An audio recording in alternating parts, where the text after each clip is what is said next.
Hello' students, আজি আমি class 9ৰ গণিতৰ 4 নম্বৰ অধ্যায় দুটা চলকযুক্ত ৰৈখিক সমীকৰণৰ অনুশীলনী 4.12 কৰিম। ইয়াৰে প্ৰথমটো প্ৰশ্নত আমাক কৈছে যে এখন টোকা বহীৰ দাম এটা কলমৰ দামৰ দুগুণ।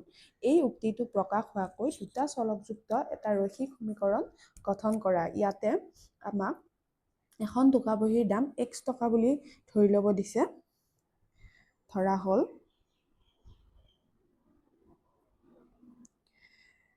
টোকা বহীটোৰ দাম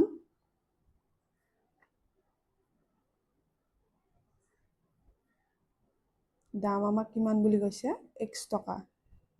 আকৌ এটা কলমৰ দাম আমাক কৈছে যে y টকা। তেতিয়াহ'লে প্ৰশ্নমতে কি আমি লিখিব পাৰোঁ?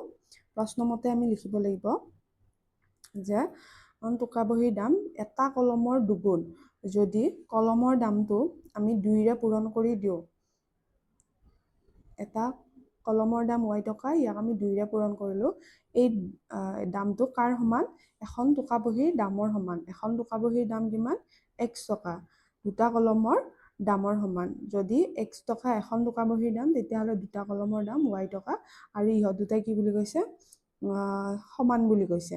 গতিকে আমাৰ সমীকৰণটো যদি আমি চাওঁ, 2y যদি আমি এইফালে লৈ আহোঁ লেফ্ট হেণ্ড ছাইডত, তেতিয়াহ'লে হ'ব -2y, আৰু ৰাইট হেণ্ড ছাইডত থাকিব 0। এইটো হৈছে আমাৰ সমীকৰণটো। 2 নম্বৰ প্ৰশ্নটোত আমাক কৈছে যে তলৰ ৰৈখিক সমীকৰণবিলাক ax + by + c = 0 আৰ্হিত প্ৰকাশ কৰিব দিছে, আৰু প্ৰতিটো ক্ষেত্ৰতে a, b আৰু c ৰ মান নিৰ্ণয় কৰিব দিছে। যদি আমি চাওঁ এই সমীকৰণটো, 1 নম্বৰ সমীকৰণটো এনেকৈ আছে, 2x + 3y = 9.35, 5ৰ ওপৰত এডাল বাৰ দিয়া আছে। ঠিক আছে, এইটো আমি কি কৰিব লাগিব? চিটো যদি এইটো হয়, তেতিয়াহ'লে চিটো এইফালে লৈ আহিব, লেফ্ট হেণ্ড ছাইডত লৈ আহিব লাগিব, আৰু ৰাইট হেণ্ড ছাইডত কি থাকিব? অনলি 0 থাকিব। 2x + 3y অলৰেডি আমাৰ লেফ্ট হেণ্ড ছাইডত আছিলে, আৰু এইটো যদি আমি লেফ্ট হেণ্ড ছাইডত লৈ আহোঁ, তেতিয়াহ'লে প্লাছ হৈ আছিলে, এইফালে আহিলে কি হ'ব? মাইনাছ হ'ব, -9.35 বাৰ। ঠিক আছে, ইয়াতে এইটো হৈছে ax + by + c = 0 আৰ্হিত আমি প্ৰকাশ কৰিলোঁ। এতিয়া ইয়াতে a কিমান হ'ব? a হ'ব x-ৰ লগত যিটো হক থাকে, সেইটো হ'ব a। এতিয়া x-ৰ লগত কিমান আছে? x-ৰ লগত আছে 2। আকৌ b কোনটো হ'ব? যিটো y-ৰ লগত হক থাকে, y-ৰ লগত কোনটো আছে? 3 আছে। আৰু c কোনটো হ'ব? যিটো ধ্ৰুৱক, ধ্ৰুৱকটো আমি c বুলি লিখিছোঁ, -9.35 বাৰ। এইটো হ'ব c। ঠিক আছে, এতিয়া 2 নম্বৰ প্ৰশ্নটো যদি আমি চাওঁ, তেতিয়াহ'লে ইয়াত আছে x - y/5 -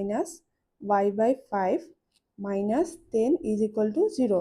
এতিয়া তোমালোকে চোৱা, x - y/5টো আমি কি লিখিব পাৰোঁ? 1/5 × y বুলিও লিখিব পাৰোঁ, আৰু ইফালে আছে -10 = 0। ইয়াতে a কিমান হ'ব? x-ৰ লগত কিমান আছে?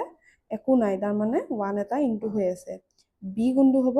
y লগত যিটো আছে, b হ'ব -1/5, আৰু c কোনটো হ'ব? যিটো ধ্ৰুৱক হ'ব, -10।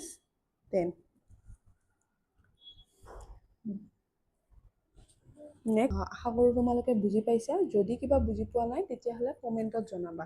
মই আকৌ তোমালোকক শ্বৰ্ট ভিডিঅ'ৰ জৰিয়তে বুজাই দিবলৈ চেষ্টা কৰিম। 2 নম্বৰ প্ৰশ্নটোৰ 3 নম্বৰ কুৱেশ্যনটোত দিয়া আছে যে -2x + 3y = 6। এইটো 6টো যদি আমি লেফ্ট হেণ্ড ছাইডত লৈ আহোঁ, তেতিয়াহ'লে কি হ'ব? -6 হৈ যাব। গতিকে আমাৰ a = হ'ব -2, কাৰণ -2টো x-ৰ লগত মাল্টিপ্লাই হৈ আছে, -2। b হ'ব আমাৰ 3, কাৰণ 3টো y লগত মাল্টিপ্লাই হৈ আছে, আৰু c হ'ব আমাৰ -6। 4 নম্বৰটো যদি আমি চাওঁ, তেতিয়াহ'লে ইয়াত আছে x ইকুৱেল টু 3y, এক্সটো লেফ্ট হেণ্ড ছাইডত থাকিব, 3yটো যদি আমি ৰাইট হেণ্ড ছাইডত লৈ আহোঁ তেতিয়াহ'লে হ'ব -3y আৰু চিৰ জেগাত হ'ব +0 ইজ ইকুৱেল টু 0। এতিয়া আমি দেখিলোঁ যে a ইকুৱেল টু কিমান হ'ব, এক্সৰ লগত তোমালোকে কি দেখা পাইছা নম্বৰ, একো নাই, একো নাথাকিলে আমি 1 এটা মাল্টিপ্লাই হৈ থকা বুলি y এটা মাল্টিপ্লাই হৈ থকা বুলি আমি জানো, 1 এটা এক্সৰ লগত একো নাই, গতিকে ইয়াৰ লগত 1 এটা মাল্টিপ্লাই হৈ থকা বুলি আমি গম পাওঁ, গতিকে ইয়াতে লিখিম 1। বি লগত কি মাল্টিপ্লাই হৈ আছে, -3 আৰু চিৰ ভেলু হ'ব 0। নেক্সটটো 5 নম্বৰটোত আমাক দিছে যে 2x is equal to -5y।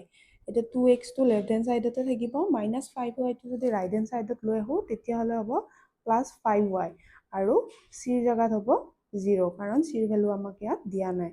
গতিকে a ইকুৱেল টু হ'ব a ইকুৱেল টু হ'ব 2, কাৰণ 2টো এক্সৰ লগত মাল্টিপ্লাই হৈ আছে। b ইকুৱেল টু হ'ব 5, c ইকুৱেল টু হ'ব 0। নেক্সট 6 নম্বৰটোত যদি আমি চাওঁ তেতিয়াহ'লে ইয়াত দিয়া আছে 3x + 2 is equal to 0। 3x + 0 into y আমি লিখিব পাৰোঁ, কাৰণ ইয়াতে y ভেলু নাই।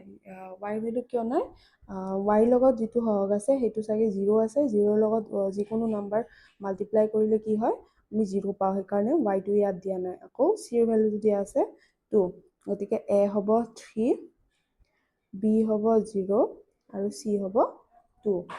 নেক্সট 7 নম্বৰ প্ৰশ্নটোত আমাক দিয়া আছে y - 2 ইজ ইকুৱেল টু 0।